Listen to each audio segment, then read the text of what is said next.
అందరికీ నమస్కారం. జన్మజన్మల దోషాలను తొలగించే యాల సుగంధి మాల ద్వారా మనకు ఏదైనా సమస్యలు చుట్టుముట్టినప్పుడు వాటి నుండి విముక్తి పొందడానికి ఒక చిన్న పరిహారం ఉంది. దాన్ని ఎలా పాటించాలో ఒకసారి చూద్దాం.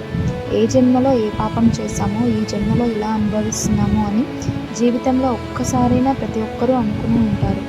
ఆ జన్మజన్మల పాపాలను తొలగించే శక్తివంతమైన పరిహారమే ఈ యాల సుగంధి మాల. ఇది ఎలా చేయాలంటే, ఏదైనా ఒక మంచి శనివారం రోజు పచ్చని 27 యాలకులను తీసుకోవాలి.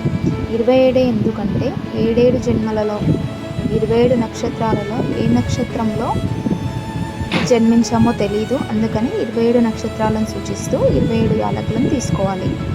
ఆ తీసుకున్న 27 యాలకులను ఒక 10 సెకండ్లు నీటిలో నానబెట్టి తర్వాత ఒక తెల్లని దారానికి తడి పసుపు రాసి ఆ యాలకులను సూదితో గుచ్చుతూ ప్రతి యాలకుకి ఓం నమో నారాయణాయ అనే మంత్రం చదువుతూ దండలా చేయాలి. అభయ వరద ముద్రలతో శంకుచక్ర గదాధరుడైన వెంకటేశ్వర స్వామికి ఆ మాలను వెయ్యాలి. ఇలా 8 శనివారాలు చేయాలి.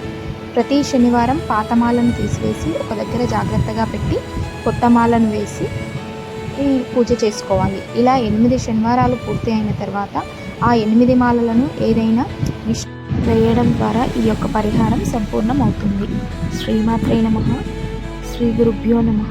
ఓం శ్రీ మహాలక్ష్మీ దేవి నమః.